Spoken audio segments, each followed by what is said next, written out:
Gentlemen, welcome back to Mids from the Middle of the Midwest. I'm your host, Nixon the Dark. Today, talking about the concept of being zeroed out and the falsity of internet validation when it comes to recognizing who you are, what you want in life, and what value you bring to the table. This is also indirectly another tribute to my guy, Richie, my cat, Richard Nixon. Going to see if I can wedge Richie into as many topics moving forward as possible. Just kidding, but this one is very obvious, and it's a lesson that's straight out of No More Mr. Nice Guy, and it may be relevant to you in your life, especially if you're struggling.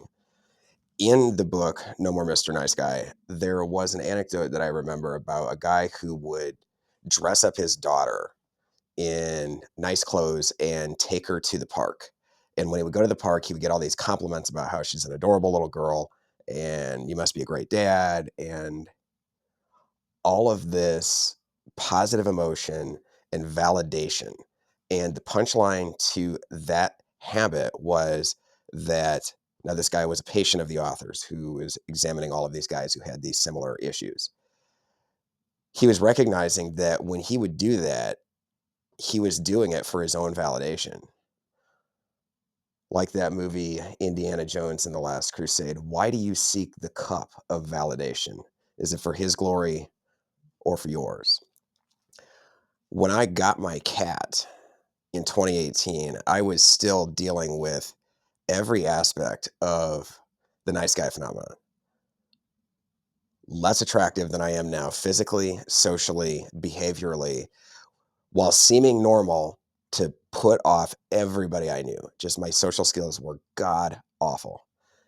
And I get this adorable little cat, and it's not like I needed a cat to soften me up. It's not like I needed a cat to suddenly realize, oh, well, there's love in the world. I did feel loved by the cat in a way that I couldn't in the sexual marketplace or the relationship marketplace at all.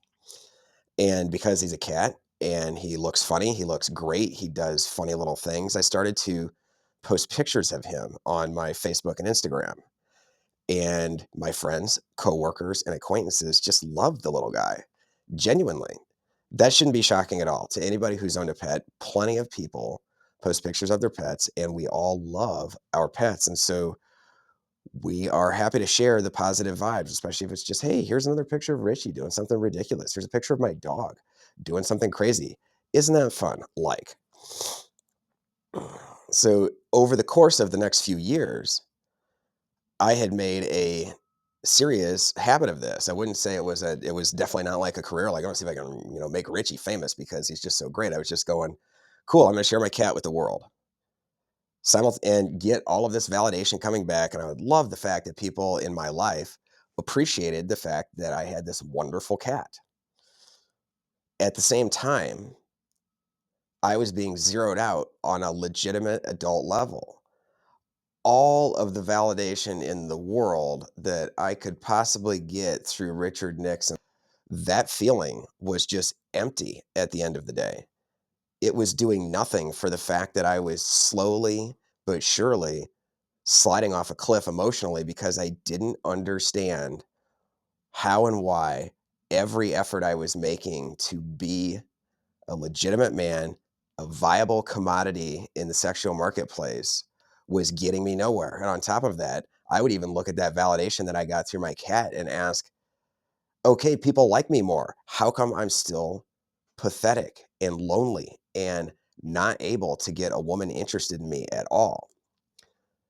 A few years into owning Richie, I did stumble eventually upon No More Mr. Nice Guy because I was so desperate to stave off being zeroed out. And what happens to a lot of guys when they realize that the world does not care about them is they go to very dark places. And perhaps I can thank my cat, and this is probably exaggeration, but perhaps I can thank my cat for the fact that because he was always around, that was never a legitimate threat. But who am I to say that?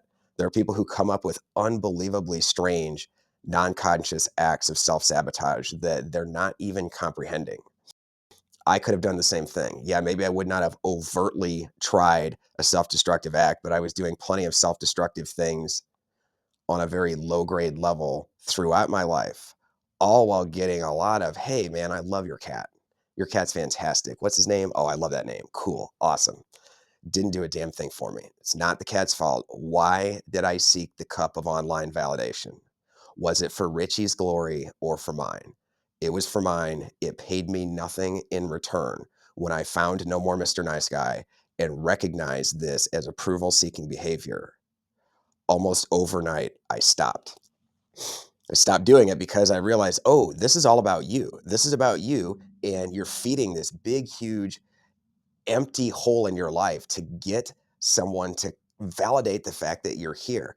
And they're not, they're validating your cat. They're not validating you. But now I understand the dynamic. In fact, I stopped like cold turkey that eventually I had to occasionally just post a picture to say, hey, these guys are still here.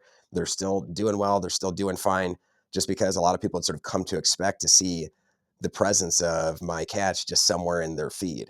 So that was a very important lesson for me. And it was folded into a number of other lessons. In fact, you could call that a covert contract, another concept that was made famous by the book No More Mr. Nice Guy, which is I had a covert contract with the world. I will post pictures of my cat, which you, society, you, people I know, you love these pictures, you will validate me, and therefore I will come to expect other things from you. I'm not going to tell you about them, but in my own mind, I'm going to expect validation that goes beyond just the likes. So this is how validation can be this totally empty exercise, which leads to more resentment down the road. No one does it consciously. It's something that sets in through the course of years and years of expectation. Thanks for listening. Like, subscribe, and final thought. Just consider this in your own life. Do you see where you're doing things that, even if it's just in the abstract, are pleasing to other people, yet you're finding yourself resentful because something about that exchange is not working for you? It's not a recommendation to stop pursuing validation, period, or to say, I'm going to do A, B, C, and D instead. It's a recognition.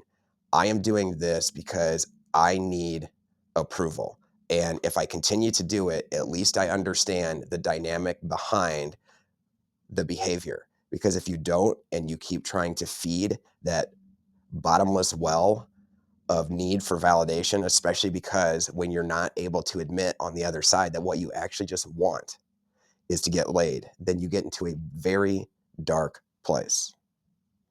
Look for it in your own life, simply recognize it, and it's actually quite easy to start pivoting away from. Take care.